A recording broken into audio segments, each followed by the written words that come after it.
ब्राह्मण की दूरबा। एक राजा हर दिन अपने राजपुरोहित को 101 स्वर्ण मुद्राएं दान के रूप में देता था। उसके राज्य में एक बहुत गरीब ब्राह्मण रहता था। ब्राह्मण की पत्नी ने ब्राह्मण से कहा, इस राज्य के राजा बड़े दानवीर हैं। वह अपने राजपुरोहित को हर दिन 101 स्वर्ण मुद्राएं देते हैं। तुम राजा के पास जाओ, वह तुम्हें अवश्य कुछ न कुछ दान में देंगे। ब्राह्मण की पत्नी ने ब्राह्मण को पीली पिठाई, पीले रंग का तिलक और एक दूब का तिनका देकर विदा किया। ब्राह्मण राजा के पास पहुंचा। उसने राजा के मस्तक पर पिठाई लगाई और सिर पर दूब का तिनका रखा। ब्राह्मण को देख राजा बोला, ब्रह्मदेव, आज मुझे राजपुरोहित से पहले आपके दर्शन हुए, इसलिए राजपुरोहित के बदले आज का दान मैं आपको देता हूँ। राजा ने ब्राह्मण को 101 स्वर्ण मुद्राएं दान कर दी। राजपुरोहित को जब इस बात का पता चला तो वह गुस्से से आग बबूला हो गया। उसने राजा को डराया, जो राजा राजपुरोहित को छोड़कर दूसरे ब्राह्मण को दान करता है वह सीधा नरक में जाता है। राजा ने डरकर ब्राह्मण को दान की गई 101 स्वर्ण मुद्राएं वापस मांग ली। गरीब ब्राह्मण अत्यधिक दुखी हो गया। राजकुमार सूर्य प्रताप पास ही खड़ा था। उसे ब्राह्मण पर दया आ गई। उसने अपनी ओर से उस ब्राह्मण को 101 स्वर्ण मुद्राएं भेंट कर दी। राजपुरोहित को जब इस बात का पता चला तो वह सोचने लगा, राजा के मरने के बाद राजकुमार मुझे बेदखल कर सकता है, इसलिए इसे राज्य से बाहर कर देना हितकर होगा। राजपुरोहित ने राजा को बहला फुसलाकर राजद्रोह के आरोप में राजकुमार को राज्य से निकलवा दिया।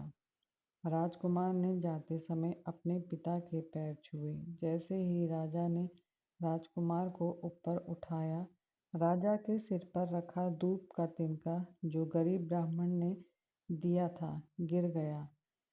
कुछ देर के बाद वह तिनका एक सुंदर कन्या के रूप में परिवर्तित हो गया।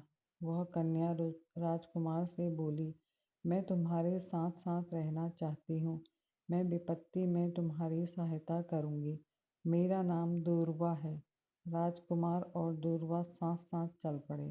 रास्ते में उन्होंने देखा कई चूहों को एक सांप मारकर खा रहा है। दूर्वा के कहने पर राजकुमार ने सांप को मार दिया। यह देखकर चूहे प्रसन्न हुए। उन्होंने राजकुमार और दूर्वा से कहा, तुम लोगों ने हमें दुष्ट सांप से बचाया है, इसलिए जब भी हमारी आवश्यकता होगी तो हमें याद कर लेना, हम आ जाएंगे। वे दोनों आगे चले गए। रास्ते में उन्हें एक अजगर दिखाई दिया। वह सांपों को मारकर खा रहा था। दूर्वा और राजकुमार ने अजगर को मारकर सांपों की रक्षा की। सांपों ने राजकुमार और दूर्वा को विपत्ति में सहायता करने का वचन दिया। राजकुमार और दूर्वा आगे चलते गए। चलते चलते वे एक राज्य के राजा के महल में पहुंच गए।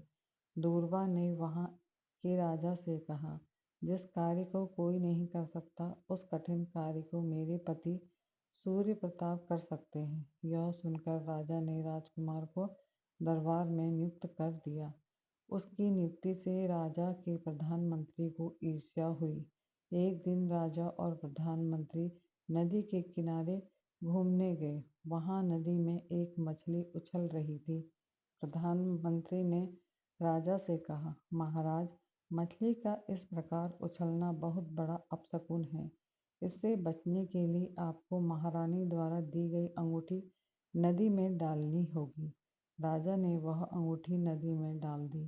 राज दरबार में पहुंचकर प्रधानमंत्री ने महारानी को फुसलाया।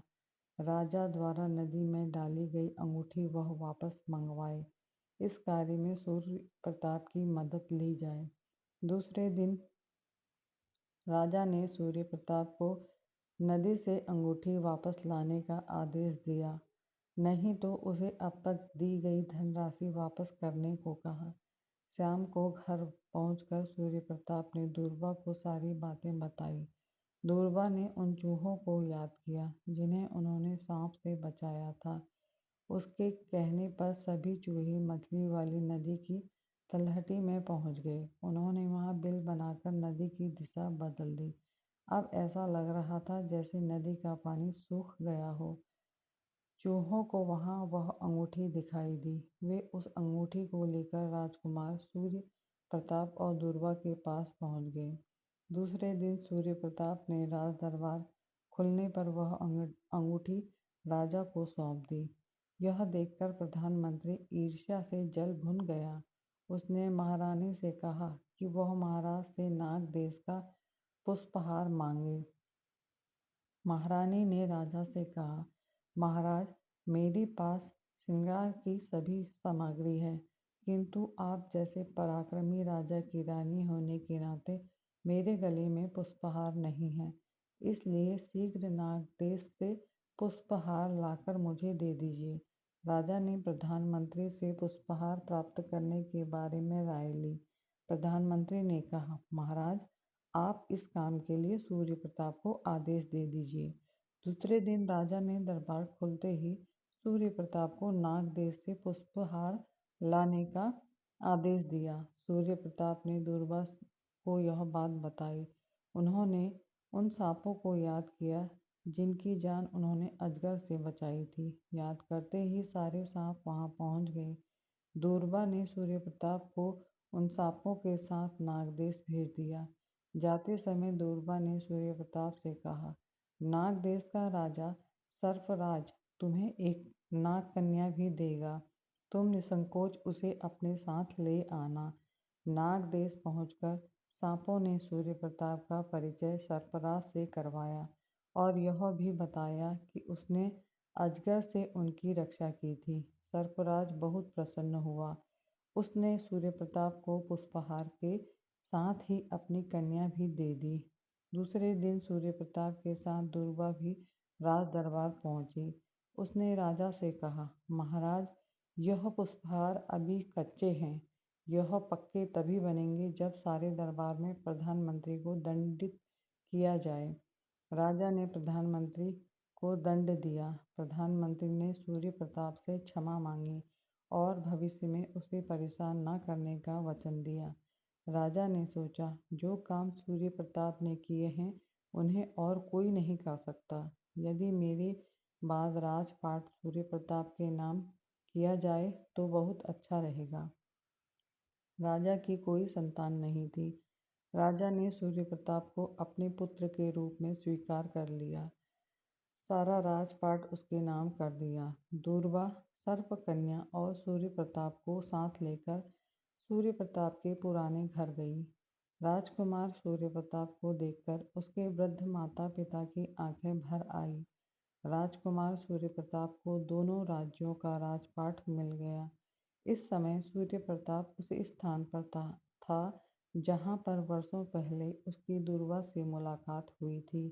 वह यादों में खोया ही था। अचानक उसका ध्यान दूरबा की ओर गया। यह क्या? दूरबा अदृश्य हो गई थी।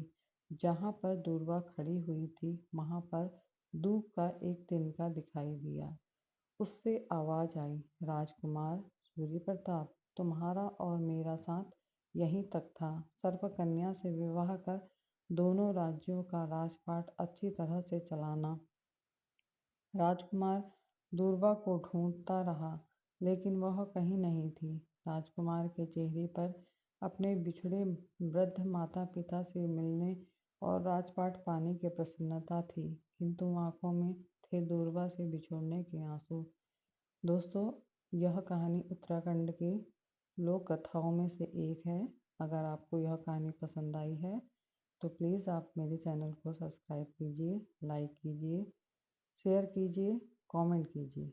धन्यवाद।